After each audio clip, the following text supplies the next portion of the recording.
Jam on toast! Hey there, welcome to Jam. I'm Cameron. Daily Toast is 2. She's all that. This is a review for week 47 of hashtag We Are Movie Club. This week's pick was mine, whether you want to believe it or not. So the short sell on this one is that the most popular guy in school bets his dorky-ass friend that he can turn anyone into the prom queen. His dorky-ass friend bets that he can't turn the least popular girl, for a multitude of reasons that aren't directly explained, into the prom queen.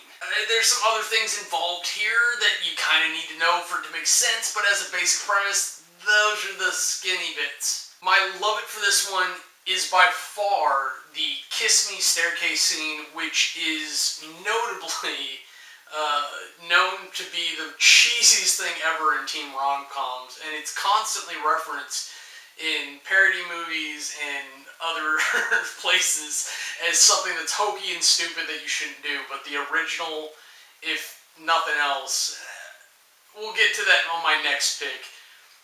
But the original, that was beautiful. Not only does Rachel Lee Cook look gorgeous throughout the entire movie, almost honestly would have dated the paint nerd when I was in high school, but that whole scene is great. It shows her trying to be brave in the face of anxiety, and she now is equipped into this new world that she's never seen before, it's wonderful. And that last little bit of the scene, and I don't want to ruin it for you if you actually haven't seen it, was a beautiful, beautiful touch, and I really liked it.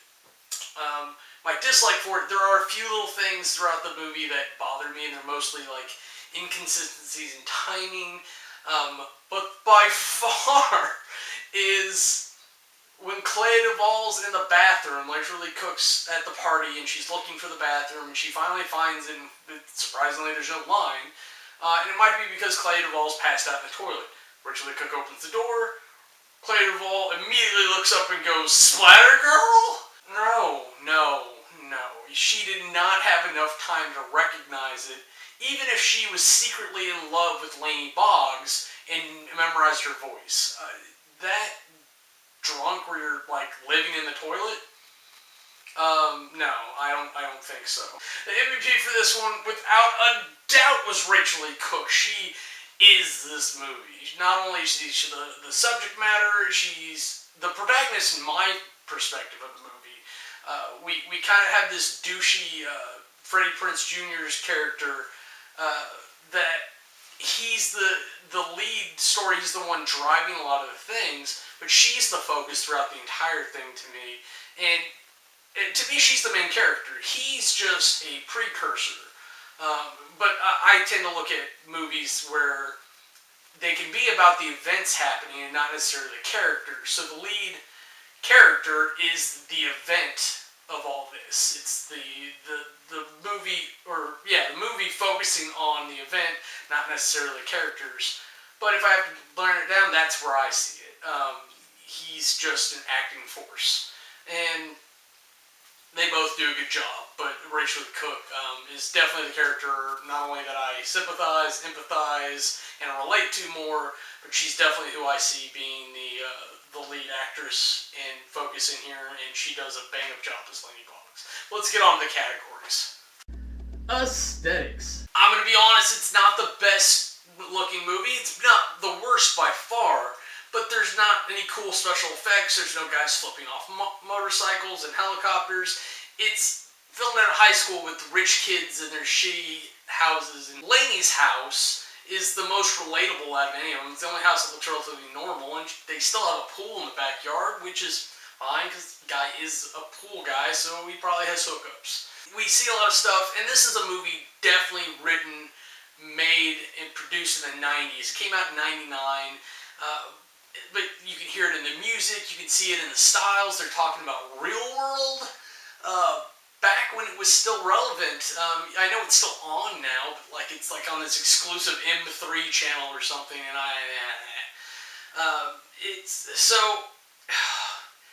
it's just cut that way. And it's got the stylization where it's doing some neat stuff here and there, where like they're walking through a scene that's existing in the past, and they've got that dream sequence where they're all in the real world, but it's them and not the real world cast, and he's got that. I think Matthew Lillard is hitting on Freddie Prinze Jr. It's just so funny. But there's a lot of like physical humor throughout. There's like the whole thing where Taylor Vaughn's licking Brock. There's those specific dialogue that you hear that resonates. The whole rap thing where she's all that, which made a decent commercial / teaser or whatever for the movie. You little things like hearing like all the alternative groups that are supporting Laney Boggs, like the Prisoners Club, just showing the general attitude of the characters and the delivery of the line, not necessarily like what it is. Like the whole thing with Taylor Vaughn's going on about like who's going to beat Taylor Vaughn. It didn't matter what she was saying. That's the fact that she was doing this, and she was talking like this, and you're not going to be a bitch, but who's going to beat Taylor Vaughn? Just that attitude, that voice, that delivery, and that was a very important part of the scene. I don't know how you write that, other than like, hey, just be a bitch and we'll tell you until you get it right. But I think this was really well casted. I think that had a lot to do with it. They all had like the looks for it, and Rachel Lee Cook up to that point, I think, might have done a couple small bits, but she was most famous for the "Don't Do Drugs" at that point. But I think she just fit the role so well to be able to transfix from this thing to that thing, and she delivered like the emotions really well. So I think aesthetically, as you're looking through everything, it definitely helped with everything going on. Aesthetics gets a 90. Character development. Outstanding character in this. Not only do I really get behind Laney Boggs, I totally relate to that sort of character. I understand the popular kids and whatever, except for maybe Taylor Vaughn. I don't get that animal. Her friends are okay. Like, I get those characters, but Taylor Vaughn does make a great villain in a movie where you don't really have that many opportunities for villains. You got douchey best friend and Taylor Vaughn, and they definitely don't work together. I guess Brock would probably be an antagonist at least, if not a villain. He definitely helps crop up certain parts of the movie. Most of it's just society. It's all societal standards. It's the reason she doesn't fit in is because of her detachment from everything, that she can't focus on herself, so she doesn't find those bits to relate to the other kids. She doesn't have the money. She doesn't have... There's all these things that they tell you very subtly. There's very subtle character development in this, almost to the point where I would say it's not unique, but it's rare, where they construct backwards. They give you the initial thing, and from that you supplement character backstory. So you're actually supposed to get the backstory passively through the characters acting through, and that's very hard to do. A lot of movies don't bother to do that because the audience doesn't always follow. It's much easier to be like, well, here's what I want to tell you, and here's the building blocks you're going to make to make this character. Whereas, very much like Odd Thomas that we saw a couple weeks ago, the characters are developed by you getting them and then constructing their backstory into what's happening based on what you know them to be. And I really, really enjoyed that. Character development gets a 93. Storyline. Like I told Charlie on the Hangout, I really do like romantic comedies. I think they're my #1 genre. It's my favorite feel-good genre, for sure, because I watch a lot of dramatic stuff that does kind of bring you down after you saturate in it for a while. But this is something that makes me feel really good about things. I like romance to a certain extent. There's some things that are ridiculously goofy, and I don't get it, but I like the idea of two people being able to find that connection together and make things work in adversity. And this has that in spades, especially with the idea of opening up and experiment with people that you don't think you would normally associate yourselves with as much.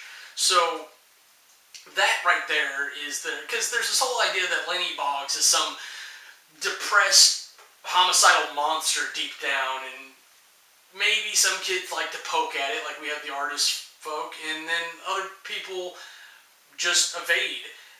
But if you really think there's a monster in your midst, you make friends with the monster, and it's a better world. And at 90% of the time, it's probably not really a monster. And the 10% where it is a monster, you're damn lucky to be on their side. I'm just saying. This is one of those things where he opened up possibilities, and that's what he's looking at when he's looking at colleges too. So there's this great metaphor between the two actions of redefining your future and what's going to be in it, and do you really want to be doing the same thing that you've been doing for however long? Because tomorrow is not just tomorrow, it's like the future, you know? Storyline gets a 95. Compulsion. Look, I'll be honest, it does have some downsides of where you're tracking what's going on. Like, there's a lot of stuff that happens within about 24 hours. There's a reference to him being around her, like, all the time, when it's very obvious it's not the case at all. So there's a lot of things that are just inconsistent because it was written for the script and they didn't adjust it into the actualization of the movie and the sequence of events, which is fine, and maybe the guy's just dumb, but it pops up here and there. But it's like, I don't know, like, it's like someone dropped a potato chip on your cake. You can brush that off, get rid of the icing that it hit maybe, just so it's not tainting it, and you eat the cake, and it's great. I love this movie. I get behind it a lot. I can watch it again right now. And I'll be honest, it's hard to get tired of looking at Rachel Lee Cook. Not only is she very pretty, but she's a great actress, and I've got a special spot for her. It's just one of those things that I'll watch her in probably anything if I get the chance to, and it's always worth it to me. Compulsion gets a 96. Now you've told all that up, you get an average of 93.5. For my review, I'm going to say this is probably my favorite romantic comedy ever. Definitely my favorite teen rom-com. Barely missing 10 Things I Hate About You, because that was a really good one. And for those of you who hate teen dramas, like Charlie, this and 10 Things I Hate About You are probably the reasons why you hate them, because they did so well, because they were so amazing.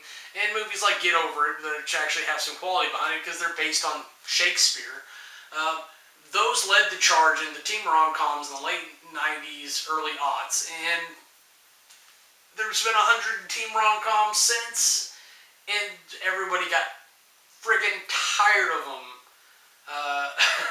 pretty quick, I'll be honest. And so the generation after me, which Charlie's probably part of, didn't like them as much, because by the time that he got age appropriate or target audience, whatever you want to call it, it'd been played out.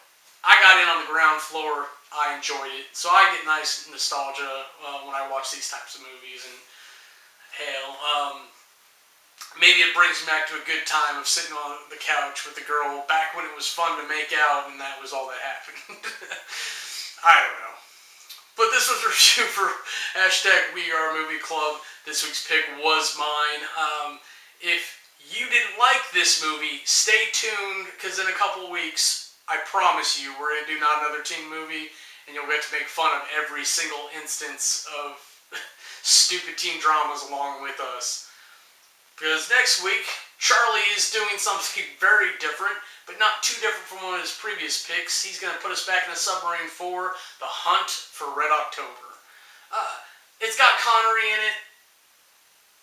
You gotta give it up for Sean, but it has submarines, so it needs to weigh out.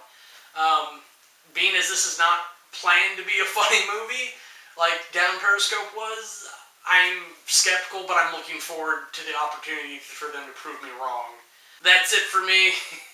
Have a nice day, and I am Cameron. If you want to see anything else we're up to, go ahead and click the annotations, and they'll take you to our other channels.